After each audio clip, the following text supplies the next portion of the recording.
হ্যাঁ, আসসালামু আলাইকুম, সবাই কেমন আছেন? কিছু বলবা? সবাই কেমন আছেন? হ্যাঁ, সবাই ভালো আছেন নিশ্চয়ই। তা আজকে আমরা এই যে বাংলাদেশের উদ্দেশ্যে রওনা হচ্ছি। বেশ অনেক দিন ছেলেমেয়েদের সঙ্গে কানাডায় সুন্দর সময় কাটালাম। তা আজকে আমি আপনাদের ভাইয়া বাংলাদেশে ফিরে যাচ্ছি। সবাই আমার জন্য দোয়া করবেন। তা আমাদের লাগেজগুলো এখন গাড়িতে উঠানো হচ্ছে। তা আমার বড় ছেলে আর মেয়ে দুজনে মিলেই হেল্প করছে। তো এদেশে কিন্তু আপনি যে কোনো একজন লোক ডেকে কাজ করাতে পারবেন না, সমস্ত কাজ নিজেকেই করতে হয়। তা আমাদের দেশে কিন্তু এই দিক থেকে অনেক আরাম যে যে কোনো সময় একজনকে পাওয়া যায়, তাকে দিয়ে সব কিছুই করিয়ে নেওয়া যায়। এখানে তো এ ধরনের কোনো সুযোগ নেই, সেক্ষেত্রে সব কিছু নিজেকেই করতে হয়, কষ্ট হলেও সব কিছু নিজেকেই করে নিতে হবে। গত ৩-৪ দিন থেকে আমরা সবাই ভীষণ টায়ার্ড। একদিকে তো আমার মেয়ের এক্সাম ছিল, তারপর বড় ছেলের কাজ, এদিকে আমি লাগেজপত্র গোছাবো, কিছু কেনাকাটা ছিল। মানে সব মিলিয়ে আমাদের ব্যস্ততার সময় কেটেছে। সেভাবে কোনো সুন্দরভাবে আমরা সময় নিয়ে কোনো কিছুই করতে পারিনি। আমার ফ্লাইটের ডেট ফিক্সড ছিল, তারপর ওরাও ব্যস্ত ছিল। সব মিলিয়ে আমাদের মানে একটু সমস্যা হয়ে গেছিলো। যাই হোক, আলহামদুলিল্লাহ যেভাবে হোক সব কিছু ম্যানেজ করে লাগেজপত্র গুছিয়ে এখন এয়ারপোর্টের দিকে রওনা হয়ে গেলাম। তো একদিকে টেনশন লাগছে, আপনাদের ভাইকে নিয়ে আমি একা যাচ্ছি, তার সঙ্গে বড় ছেলে মেয়েকে রেখে যাচ্ছি, সে কষ্টে বুকটাও ব্যথা করছে। তো টেনশন আর কষ্ট মিলিয়ে মানে আমি মানে কি বলবো, আমার কেমন যেন লাগছিল যে আমি কোনো কিছুই মানে প্রকাশ করতে পারছিলাম না। গাড়িতে উঠে মেয়েকে বুঝাচ্ছি যে চলে যাচ্ছি মা, আবার ইনশাল্লাহ আসবো, তুমি সুন্দরভাবে সাবধানে থাকবা। আমার মেয়েও খুব মিস করতেছিল, বলতেছিল মা তুমি চলে যাচ্ছ, এখন আমি একা হয়ে যাব, মানে ভীষণ খারাপ লাগবে। এটা তো স্বাভাবিক, ওদেরও খারাপ লাগবে, আমারও খারাপ লাগবে। তারপর বুঝাচ্ছিলাম যে এটাই বাস্তব, সব কিছুই তো মেনে নিতে হবে, যেহেতু এখানে পড়াশোনার জন্য আসছো, পড়াশোনাটা ভালোভাবে কমপ্লিট করো, তাহলেই তো মা অনেক হ্যাপি হব। তোমাদের মানে ভালো দেখলেই আমার কাছে ভালো লাগবে। এই তো নানা রকম কথা হচ্ছিল। কথা বলতে বলতে আমরা অলরেডি এয়ারপোর্টে পৌঁছে গেলাম। তা আমার ছেলে সব লাগেজপত্র নামিয়ে নিচ্ছে, নামিয়ে ওকে আবার পার্কিং করে আবার আসতে হবে। এদিকে আমার মেয়েও হেল্প করছিল, আমাদেরকে একেবারেই লাগেজ টাচ করতে দিচ্ছিল না, বলছিল যে মা তুমি একদম হাত লাগাবে না, আমি আর ভাইয়া সব কিছু করে দিচ্ছি। তো এদিকে আমার ছোটো ছেলে বাংলাদেশে গিয়েছে 8-10 দিন হলো, ও থাকলে তো একদমই টেনশন করতাম না, 3 ভাই বোন মিলে ঝটপট করে সব কিছু করে ফেলতো। তাছাড়া ও একটু সময় পায়, যেহেতু সে বাসায় বসে কাজ করে, আর আমার বড় ছেলে মেয়ে তো বাইরে ব্যস্ত থাকে, সে কারণে ওদেরকে পাওয়াটা একটু মুশকিল হয়ে যায়। মানে ওদের সময় সুযোগ হলেই মানে আমার তখন সব কাজ করতে হয়। তো এইভাবে সব কিছু ম্যানেজ করে গুছিয়েই আজকে বাংলাদেশের উদ্দেশ্যে রওনা হচ্ছি। তো আমরা এয়ারপোর্টে এসে দেখলাম কাউন্টারে অনেক রাশ, বিমান এয়ারলাইন্স বলে কথা, বিমান সবসময় কিন্তু রাশ থাকে। তো এক এক করে সবাই লাগেজ দিচ্ছে, আমরাও সিরিয়াল মেনটেন করে লাগেজ দিয়ে সুন্দরভাবে এসে এখন বসলাম। তা আলহামদুলিল্লাহ আমাদের কোনো সমস্যা হয়নি, ওয়েট পারফেক্ট ছিল, 1-1.5 কিলোর মতো একটু বেশি ছিল, সেই ক্ষেত্রে আর আমাদের মানে কোনো সমস্যা হয়নি। যেহেতু আমাদের হাতে সময় ছিল, আমরা কিছুক্ষণ বসে ছেলে মেয়ের সঙ্গে কথা বললাম। আমার বড় ছেলে ওর বাবার জন্য আবার কফি নিয়ে আসছে, ওর তো কফি টিম হর্টনের যে ফ্রেঞ্চ ভ্যানিলা কফিটা অনেক পছন্দ করতো। তো প্রতিদিনই একবার করে কফি তাকে দেওয়া হতো, মানে ওর পছন্দের কফিটা। তাছাড়া বাসায় লাল চা ব্ল্যাক কফি খেত। আর আজকে যেহেতু চলে যাচ্ছে, ওর এত পছন্দের কফি, সেটা আমার বড় ছেলে নিয়ে এসে বলতেছে বাবা এবার তোমার এই ফ্রেঞ্চ ভ্যানিলা লাস্ট কফিটা খেয়ে নাও। কফিও খুব গরম ছিল, সেই কারণে আপনাদের ভাইয়া বলছিল যে একটু পর খাবে। তার সঙ্গে ছেলেমেয়েদের সঙ্গে অনেক কথা হচ্ছিল, আপনাদের ভাইয়াকে হ্যাপি রাখানোর চেষ্টা করা হচ্ছিল যাতে ও একেবারেই মন খারাপ না করে। তো আমার ছেলে মেয়ে বিভিন্ন রকম কথা বলতেছিল যাতে ও সবসময় স্মাইল ফেস নিয়ে থাকে। তা আসলে এবার আমাদের কাছে বেশি খারাপ লাগবে, বাচ্চাদের যেমন খারাপ লাগবে আমাদের লাগবে, আর আপনাদের ভাইয়ার আরও বেশি লাগবে। আপনাদের ভাইয়া তো সবসময় 2 মাসের বেশি থাকে না, এই প্রথম সে 6 মান্থ মতো ছিল এই কানাডায় বাচ্চাদের সাথে। আর প্রতিবার তো এসেও 2 মাস থেকে চলে যায়, আমি 5 মান্থস 5.5 মান্থস এরকম করে থাকি। তো এবার আপনাদের ভাইয়াকে নিয়ে বাচ্চাদের সঙ্গে 6 মান্থ ছিলাম, মানে 3-4 দিন বাকি পুরো 6 মাস থেকে বাংলাদেশের উদ্দেশ্যে আজকে রওনা হচ্ছি। বিদায়ের মুহূর্তটা কতটা কষ্টের সেটা আমরা কম বেশি সকলেই জানি, তারপরও বিদায় নিতে হচ্ছে। 3 ছেলে মেয়ে কানাডায় থাকে, সর্বক্ষণ আমাদের মনটা কানাডায় কিন্তু পড়ে থাকে। আর এবার এসে একসঙ্গে ফুল ফ্যামিলি সুন্দর সময় কাটিয়েছি, সত্যি অনেক অনেক মিস করব। এবার বাংলাদেশে গিয়েও আমি আপনাদের ভাইয়া একা, আগে যেমন ও কাজ নিয়ে ব্যস্ত থাকতো, ওর সঙ্গে আমি ঘুরে বেড়াতাম, তো এখন তো আসলে আগের লাইফটা নেই। তাই এখন নতুন করে নতুন ভাবনা নিয়ে বেঁচে থাকতে হবে। এখন সব কিছু আমি আল্লাহর উপরেই ছেড়ে দিয়েছি, আল্লাহ যখন যে অবস্থায় রাখবেন আলহামদুলিল্লাহ বলেই এগিয়ে যাওয়ার চেষ্টা করব। পাশাপাশি আপনাদের সবার অনেক অনেক দোয়া থাকবে। তো আমরা এখন ইমিগ্রেশন পার হব, আপনাদের ভাইয়ের জন্য হুইল চেয়ার নিয়ে বাচ্চাদের কাছ থেকে বিদায় নিয়ে চলে এলাম।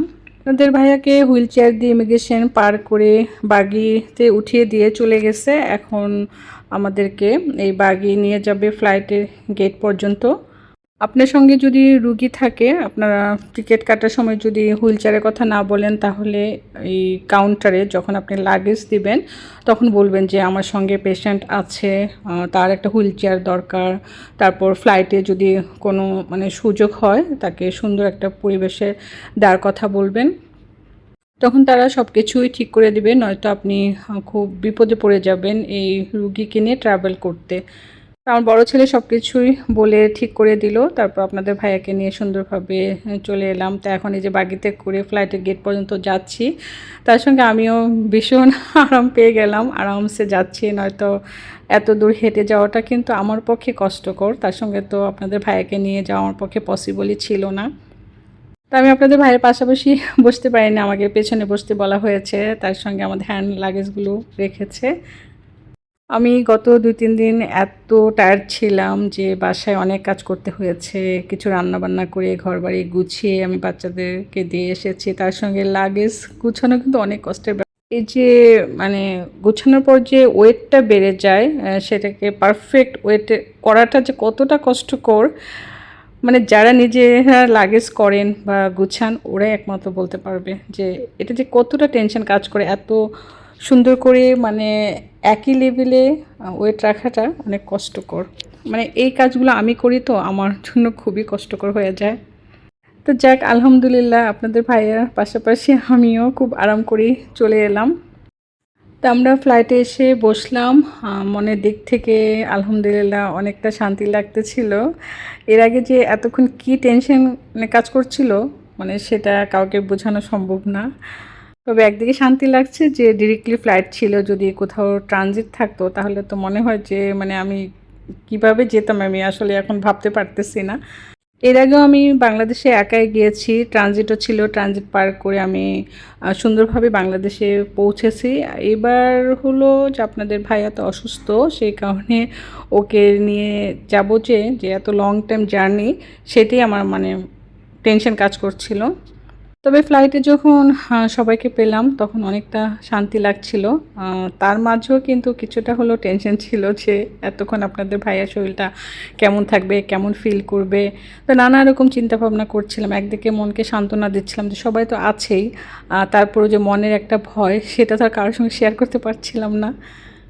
আসলে যার যার টেনশনটা না একান্তই তার হয়ে যায়, মানে সে ছাড়া কেউই মনে হয় না বুঝতে পারে। আমার পরিস্থিতিতে যে থাকবে সে অবশ্যই বুঝতে পারবেন। আমাদের ফ্লাইটের টাইম কানাডার টাইম বিকেল 5:30-তে ছিল, তো অন টাইমে প্লেন ছেড়েছে। তো এক এক করে সবাইকে জুস দিচ্ছে, আপনাদের ভাই অ্যাপেল জুস নিয়েছে, আমি ম্যাঙ্গো জুস পছন্দ করি সেটা নিলাম, জুস খাচ্ছি। আর আপনাদের ভাইয়ের দিকে খেয়াল রাখছিলাম যে ওর মেন্টালিটির কী অবস্থা। তারপর ওকে বললাম যে শুয়ে পড়ো, শুয়ে নিলে তোমার একটু ভালো লাগবে। তারপর ও শুয়ে পড়লো যে কিছুটা সময় একটু রেস্ট নেই, যেহেতু আসার আগ মুহূর্তে তো অনেক পেরেশানি ছিল, সেই পেরেশানিতে তো ও পেরেশানি হয়েছিল, পাশে পাশে ঘোরাঘুরি করতেছিল, ওরও রেস্ট হয়নি।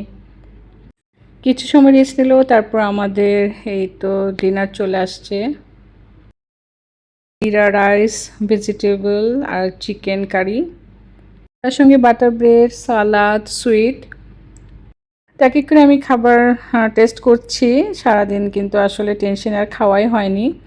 তো এক পাশে বসে আমি খাচ্ছি, অপর পাশে আপনাদের ভাইয়াকে বলতেছিলাম যে তুমি একা একা খাওয়ার চেষ্টা করো, যেমন পারো তেমনভাবে খেয়ে নাও। তো মাশাআল্লাহ ও নিজ হাতে খাচ্ছে। নর্মালি কিন্তু বাসায় আমি রাইস আইটেমগুলো নিজে খাইয়ে দিতাম, যেহেতু ও মানে ড্রাই আইটেমটা ওর জন্য খেতে সুবিধা। আর মানে খাবার পড়তে থাকে অলরেডি, এখনও কিন্তু মানে খাবার পড়তেছে আমি দেখতেছি কিন্তু কিছুই করার নেই। তারপর আমি ওকে বলতেছিলাম যে সাবধানে খাও, আস্তে ধীরে খাও, একা একা খাক, খাবার এনজয় করুক। তো আমি ওকে ছেড়ে দিয়েছিলাম। এই পরিমাণে আমার মানে ক্ষুধা লেগেছিল, খেতে ইচ্ছে হচ্ছিল, তবে খাবারটা একেবারে ভালো লাগছিল না। চিকেনটাও যেমন মানে টেস্ট ছিল না, তার পাশাপাশি তো ভেজিটেবলসটা একেবারেই ছিল না। তারপরও জোর করে একটু খেয়ে নিলাম। সত্যি কথা আমার কাছে একদম ভালো লাগছিল না। তার পরবর্তীতে আমি ভাবলাম যে একটু কফি খেয়ে নিই, মাথাটা এত ব্যথা করতেছিল। সবাই খাওয়া দাওয়া শেষ, তারপর লাইট অফ করে দেওয়া হলো। এক এক করে সবাই রেস্টে চলে গেল। আমিও মানে আপনাদের ভাইয়াকে বললাম যে সুন্দর করে ঘুমিয়ে নাও একটু। এদিকে আমারও প্রথম দিকে ঘুম আসছিল না, যখনই চোখটা একটু লেগেছিল ঠিক সেই মুহূর্তে আবারও খাবার নিয়ে হাজির। সবাইকে আবারও খাবার দেওয়া হচ্ছে। খাবার দিতে দেরি আপনাদের ভাই আর খেতে দেরি হচ্ছিল না, তো সেটা নিয়ে আমি একা একা হাসতেছিলাম যে মাশাআল্লাহ ও নিজে নিজে ট্রাই করতেছে। তবে যেই প্যাকেটটা খুলতে পারছিল না সেইখানে আমি মানে খুলে খুলে ওকে দিচ্ছিলাম, সেটা তার আমি একা ভিডিও করতে পারছিলাম না। তো এখন আমাদেরকে ব্রেকফাস্ট দেওয়া হয়েছে। তবে আমার কাছে ঠান্ডা ঠান্ডা এই যে ফ্রুটসগুলো খেতে ভালো লাগছিল, তাই প্রথমেই আমি কিছু ফ্রুটস খেয়ে নিলাম। তারপর ভাবলাম যে আস্তে আস্তে খাই, যেহেতু আগেও খাবারটা খেতে পারলাম না। ক্ষুধা ক্ষুধা এখনও মানে অনেক ক্ষুধা লেগেই আছে। ব্রেকফাস্টে ছিল ডিম omelette, mushroom, sausages, tomato slice, তার সঙ্গে ছিল beans, mix fruit, butter jelly, চা, কফি, ড্রিঙ্কস, সব কিছুই ছিল। তা আমার কাছে ব্রেকফাস্টটা অনেক ইয়াম্মি লেগেছে। ধীরে ধীরে পুরো ব্রেকফাস্টটা আমি শেষ করে ফেললাম। ব্রেকফাস্ট করে রেস্ট নিচ্ছিলাম, কিছুক্ষণ পর শুনতে পেলাম অ্যানাউন্স করছে টার্কি ইস্তাম্বুলে প্লেন ল্যান্ড করবে। এখান থেকে প্লেনের তেল নেওয়া হবে, আর যারা টার্কি প্যাসেঞ্জার ছিলেন তারা এক এক করে নেমে পড়লো। তা আমি আপনাদের ভাইকে বললাম উঠে একটু দাঁড়াও আর একটু হাঁটা চলা করো। তার ফাঁকে আমি আপনাদের ভাইয়ের সিটে উইন্ডোর পাশে এসে বসলাম আর বাইরে দেখছিলাম। তো আসলে আপনাদের ভাইয়ের টেনশন আমার ঘুমও হচ্ছিল না, যে আমি যে একদম রিল্যাক্সে ঘুমাবো, আপনাদের ভাইয়ের টেনশন আমি একদম রিল্যাক্স হতে পারতেছিলাম না। সেই কারণে আমার খুব খারাপও লাগছিল। আপনাদের ভাইয়ের যখন অনেকটা সময় সিটে বসে থাকে তখন মানে হঠাৎ করে উঠতে পারে না, সেক্ষেত্রে আমাকে বারবার হেল্প করতে হয়। দেখা গিয়েছে ঘন্টা দুয়েক পরপরই সে ওয়াশরুমে যেতে চায়, সেক্ষেত্রে আমাকেই বারবার হেল্প করতে হচ্ছিল। তা আসলে অনেক কষ্ট হচ্ছিল যে আমি তাকে মানে সুন্দরভাবে দাঁড় করিয়ে দিতে হতো, তারপর ও কিছু দাঁড়িয়ে থাকতো, একা একা ওয়াশরুমে গিয়ে আসতো, আবার সিটে বসিয়ে দিতাম। তার পাশাপাশি খাবারও খেয়াল রাখতে হচ্ছিল। দেখা গিয়েছে হয়তো চামচ হাত থেকে পড়ে গেছে, আবার ওয়েট টিস্যুটা তাকে খুলে দিতে হচ্ছে, তারপর স্পুনটা মানে খুলে ওর হাতে ধরিয়ে দিতে হচ্ছে। এই নানা রকম কাজ তো মানে ছিলই, মানে যেগুলো আসলে ভিডিও করা হয়নি, আর তো কেউ ছিল না আমাকে ভিডিও করে দিবে। মানে এই মানে কষ্টটা আমার কাছে তখন মানে এত খারাপ লাগছিল যে মনে হচ্ছিল যে আমি যদি একদম সুন্দরভাবে ঘুমিয়ে এই জার্নিটা করতে পারতাম, তো সেটা আর মানে সম্ভব হচ্ছিল না। 17-18 ঘন্টা একই ফ্লাইটে বসে থাকাটা কিন্তু অনেকটা কষ্টকর। তারপর আমি তো আমার মতো থাকতে পারছিলাম না, আপনাদের ভাইয়ের দিকেই বেশি নজর দিয়ে রাখতে হচ্ছিল যে ও কতটা মানে সুস্থ আছে, কতটা ওকে সুস্থ রাখা যায়, যেহেতু আমার সুন্দর সুস্থভাবে বাংলাদেশে পৌঁছাতে হবে, সেটা তো আপনারা বুঝতেই পারছেন। তো এই কারণে এই জার্নিটা আমার জন্য একটু কষ্টকর হয়ে গিয়েছিল। এর আগে তো যতবারই ফ্লাই করেছি আপনাদের ভাইয়া আমার দিকে খেয়াল রাখতো। আমি আমার মতো মানে শুয়ে বসে খেয়ে নিজের মতো রিল্যাক্স হয়ে তখন আমি এই ভিডিও করে করে বাংলাদেশে বা অন্যান্য দেশে পৌঁছে যেতাম। তো এবার সব কিছু ফাঁকে ফাঁকে আমার একটু ভিডিও করছিলাম যে আপনাদের সঙ্গে শেয়ার করব, আর আপনাদের ভাইয়াকে নিয়ে আমার এই মানে একা টেনশন নিয়ে যে জার্নিটা করছি সেই স্মৃতিটাকে ধরে রাখবো। এই করে আমার কিন্তু আসলে একটু বেশি কষ্ট হচ্ছিল। তারপর আলহামদুলিল্লাহ যে আপনাদের ভাইয়া সুস্থ ছিল। আমাদের সবার জন্য আবারও খাবার দেওয়া হয়েছে, এই 3 টাইমস আমরা খাবার পেলাম। তা এখন এখানে আছে আপনার গ্রিল চিকেন, ভেজিটেবল বল, ব্রেড, বাটার, কেক, তার সঙ্গে চা, কফি, ড্রিঙ্কস। খাবারের কোনো কমতি ছিল না। মনে হচ্ছিল যে একটা খাবার খেয়ে হজম না হতে হতে আবারও আমাদের খাবার চলে আসছে। তবে প্রতিটা খাবারই আমি টেস্ট করছিলাম যে খাবারগুলো কেমন দেখে। আর আপনাদের ভাইয়া মাশাআল্লাহ সুন্দর করে খাবার খাচ্ছিল। তো এই ক্ষেত্রে আমার কাছে একটু শান্তি লাগছিল যে ঠিক আছে, ওর সব কিছু ঠিক, তো আমিও ঠিক। তবে খাবার খেয়ে একটু রেস্টে চলে গিয়েছিলাম, তার পরবর্তীতে যে আবারও খাবার চলে আসছে। এই হলো আমাদের 4র্থ টাইম খাবার। এখন আছে এখানে যে সালাদ। প্রতিবারই আপনার খাবারের সঙ্গে ব্রেড, বাটার তো কমন ছিল, তার সঙ্গে বিভিন্ন রকম এই যে কেক ছিল, তার সাথে চা, কফি, ড্রিঙ্কস, পানি, মানে কন্টিনিউয়াসলি আপনার খাবার আসতেই ছিল। মানে সেটা আমার কাছে মানে মনে হচ্ছিল যে মানে এত খাবার। অনেক ফ্লাইটে অনেকের কাছেই শুনতাম যে মানে সুন্দরভাবে খাবার পরিবেশন করে নাই, খাবার পায়নি। মানে এবার তো আমি বিমানও কানাডায় গিয়েছি, আর সেম ভাবে আমি রিটার্ন মানে আসতেছি বিমানেই। তবে যাওয়ার বেলাও দেখলাম যে খাবারের পর খাবার ছিল, আবার এবারও এখন বাংলাদেশে ফিরে আসতেছি, আমি দেখছি যে না, খুব সুন্দরভাবে ওরা অনেক অনেক খাবার সার্ভ করে। তো আমি অ্যাকচুয়ালি টায়ার্ড ফিল করছিলাম, মনে হচ্ছিলো যে খাবারের চেয়ে আমার ঘুমটা ইম্পর্টেন্ট। তো আমি বেশ কতক্ষণ একটু বসে নর্মাল হয়ে খাবার স্টার্ট করলাম। তবে আপনাদের ভাইয়াকে পাশে বসিয়ে আর মানে খাবার আমি খাইয়ে দিইনি। প্রতিবারই ওকে বলেছি তুমি তোমার মতো আরামসে খাবার খাও। তবে ও মানে একটু তাড়াহুড়া করতে গিয়ে খাবার ফেলে দিচ্ছিল। তারপর আলহামদুলিল্লাহ এই শান্তিটা পেয়েছি যে ও নিজ হাতে খেয়েছে। তারপর এই তো আবার সবাই আমরা ঘুমিয়ে পড়লাম। তারপর হঠাৎ করে শুনতে পেলাম অ্যানাউন্স করছে যে সবাইকে সিট বেল্ট বেঁধে সিট সোজা করে সুন্দর করে বসার জন্য, যে কিছুক্ষণের মধ্যে আমরা বাংলাদেশে ল্যান্ড করব। আলহামদুলিল্লাহ সুস্থ সুন্দরভাবে বাংলাদেশে পৌঁছে গেলাম। এসে যখন মেঝো ছেলের চেহারা দেখলাম তখন তো আমি একেবারেই রিল্যাক্স হয়ে গেলাম যে এখন আমার আর টেনশন নেই, আমার ছেলে সব কিছু গুছিয়ে আমাকে এখান থেকে বাসা পর্যন্ত নিয়ে যাবে। তারপর ছেলের উপর দায়িত্ব ছেড়ে দিয়ে আমি একেবারে রিল্যাক্স হয়ে বসে গেলাম। মনে হচ্ছিল যে আমি আর পারছি না। আর আপনাদের ভাইয়া তো ছেলের পেছনে পেছনে ঘুরছে, তাকে যতই বলা হচ্ছে তুমি বসো, এখানে যেও না, যে না ছেলের সঙ্গে যাচ্ছে। ও বলে না আমি দেখিয়ে দিচ্ছি আমাদের লাগেজ কোনটা। আমি বলে মাশাআল্লাহ ভালোই তো, ঠিক আছে যাও। ও আবার ট্রলি ধরে দাঁড়িয়ে আছে। আমরা সুন্দরভাবে লাগেজ পেয়ে গেলাম। আর মানে একদিকে 2 ছেলে মেয়ে রেখে এসে খারাপ লাগছে, আবার এখানে এক ছেলেকে পেয়ে তা আমাদের খুবই ভালো লাগছে।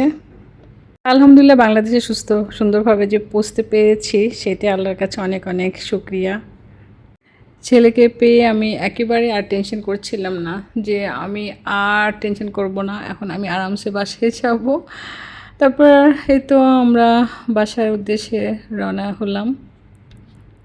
তো বাংলাদেশে ভেবেছিলাম যে অনেক গরম, তবে 2 দিন আগে বৃষ্টি হওয়ার কারণে ওয়েদার ঠান্ডা। এখন আবারও ঝিরঝির করে বৃষ্টি পড়ছে। বৃষ্টি দেখে তো আমি মহা খুশি, আমার কাছে তো খুবই ভালো লাগছে। আমরা বাইরের দৃশ্য দেখে গল্প করতে করতে বাসার দিকে যাচ্ছি। তো আপনারা একবার বিমান এয়ারলাইন্সে ফ্লাই করে দেখবেন, আশা করি আপনাদের কাছে অনেক ভালো লাগে। আমাদের জার্নিটা অনেক ভালো ছিল, আলহামদুলিল্লাহ সহি সালামতে পৌঁছে গেলাম। তো আজকের মতো আপনাদের কাছে বিদায় নিয়ে নিচ্ছি। সবাই ভালো থাকবেন, সুস্থ সুন্দর থাকবেন, আমাদের জন্য দোয়া করবেন। আবারও দেখা হবে, কথা হবে নেক্সট ব্লগে। আজকের মতো আল্লাহ হাফেজ।